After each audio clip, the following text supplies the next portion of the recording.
guys, it's Deeds for Creative Retreat Kits. Thanks for coming back to the YouTube channel today. I'm doing a quick unboxing before I get into the process video and devotion. I already know what's in this bag, but when I open it, I literally gasp. I'm just so excited about all of the different elements of this kit, particularly the washi tape. And I usually do love the bows that are included, but this month, instead of bows, it was washi tape. Translucency, silvery, beautiful, elegant, simple. I love it. I love it all. And the illustrations of the stamp set are so perfect. I am enjoying the idea already of writing God's word on your heart, and all of these things tie into that topic. The devotion for this month is written by Caitlin Wiernett, and I haven't actually gotten into it yet, so I'm excited to see what everybody puts together in their own daily devotions and Bible journaling entries, particularly because you can utilize every single portion of this kit.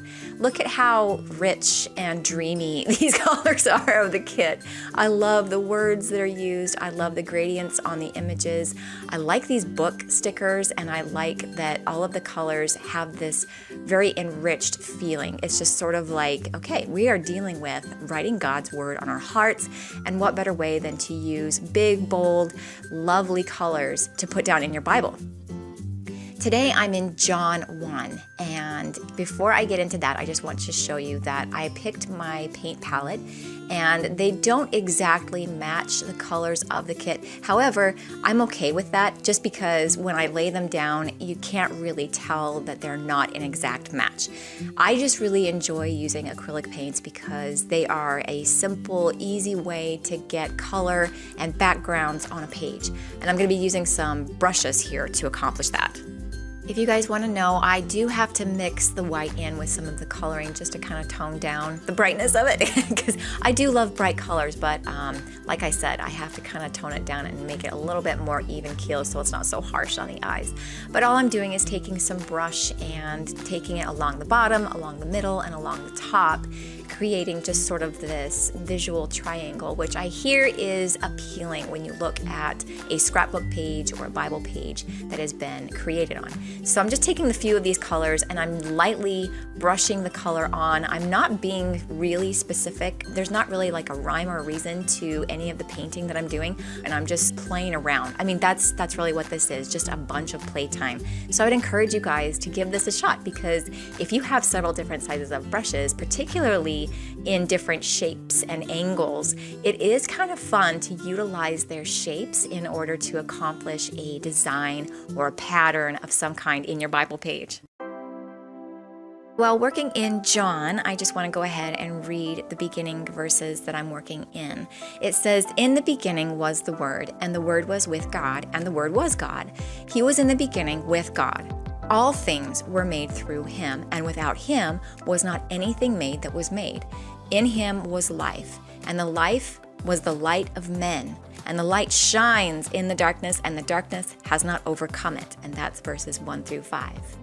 This is one of my most favorite of passages, I think, in all of the Bible, simply because it's talking about Jesus. I mean, it doesn't mention him specifically, but in conjunction with context and everything that we have read up to this point and everything following, it's clear that the person that we're talking about, even though it says the Word, is actually Jesus Christ, the beloved Son of God.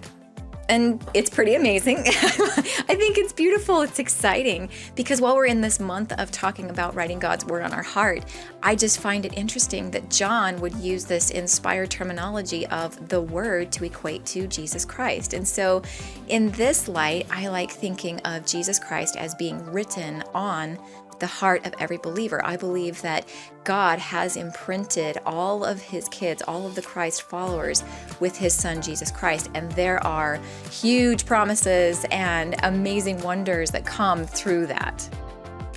This Jesus stamp here comes from a completely different stamp set, but I will link that below so that you can find it. It is one of my most favorite stamps of all time. As we grow as Christians, we begin to realize just how wonderful God's breathed out insights truly are.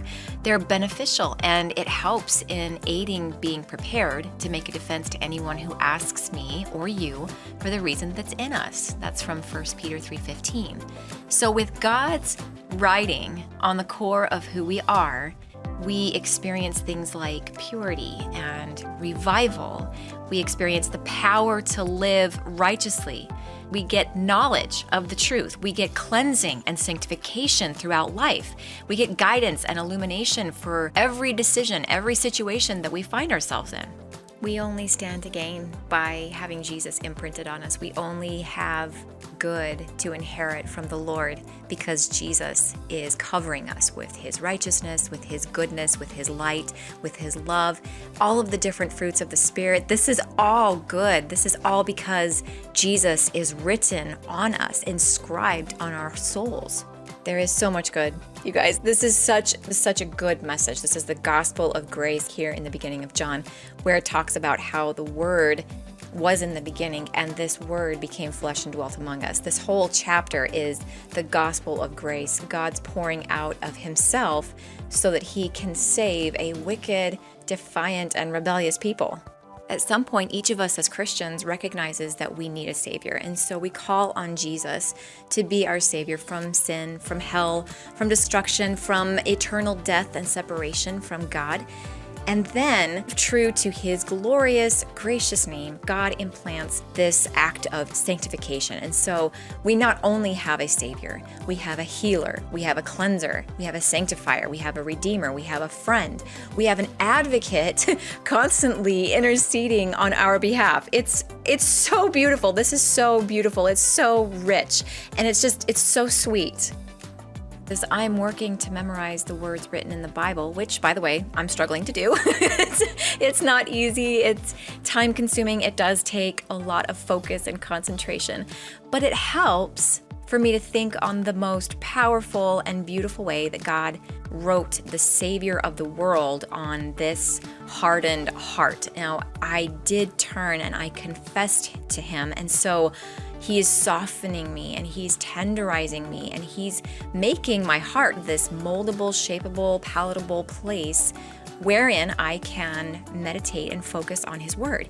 God places a spirit, the Spirit of Jesus, inside every believer when we believe in our hearts and confess with our mouths that he is Lord. And that's Romans 10, 9 and 10. This writing of the word makes it possible for us to get all of those wonderful blessings like purity, like revival, like the truth, like cleansing, and so on. And you guys, this is such a beautiful picture of the Father's heart. And it's such an amazing grace that can only come from the Creator of the universe. I think my favorite part about this page is just the contrast. It's just, there's a lot of neat contrast between the darks and lights of the colors here. The paint and the stickers really offset each other well. And so I like the page. I like how it turned out. And I like that God brought me here when I was thinking on what the Word of God is, that Jesus is the Word written on my heart. I'm very excited that the Bible journaling community is alive and well because I feel like this is a revival of sorts. People are getting into their Bibles and they're learning a lot and they're sharing a lot and they're opening themselves up and they're being vulnerable and they're praying over each other and encouraging one another. And it's because they're getting into the Word. The commonality that exists in all of us, regardless of how we create on a page or what it is that we do to write the Word of God on our hearts through Scripture, we have Jesus, the Word of God, written on each of us. And so there is community, there is fellowship. It's so great, you guys. I can't get enough of it. It's so exciting. I'm going to pray real quick because as exciting as this is, we have an enemy and the enemy is always on the attack. And so being equipped with the Word of God, having the armor of God put on us according to Ephesians, is the way that we can counter attack and act offensively and defensively toward our enemy, the devil. Heavenly Father, thank you for your Word. But more importantly, Lord, thank you for Jesus, who was the Word made flesh, who dwelt among us. God, thank you so much for your love, the love that allowed your wonderful Son, your blessed Son, your begotten Son, to be killed for my sake. And Lord, thank you so much that because of that, now his righteousness can be transferred to me, that he can be inscribed on my core, and so that I can even be good, so I can even have joy, so that I can even know what love and peace and patience really are. God, thank you so much for Jesus, and it's in his name we pray. Amen. Jesus is good. God is good. I hope that this was helpful, and I hope that this inspired you to get into the Word even more and to share your own journey with Jesus on your heart. Here's a few close-up shots, the final product of my page. And you guys, I'm excited. I'm really excited about what Jesus is doing. I'm really excited about what is to come. I pray that you guys have a blessed day and that you enjoy your time in the Word. Much love. God bless.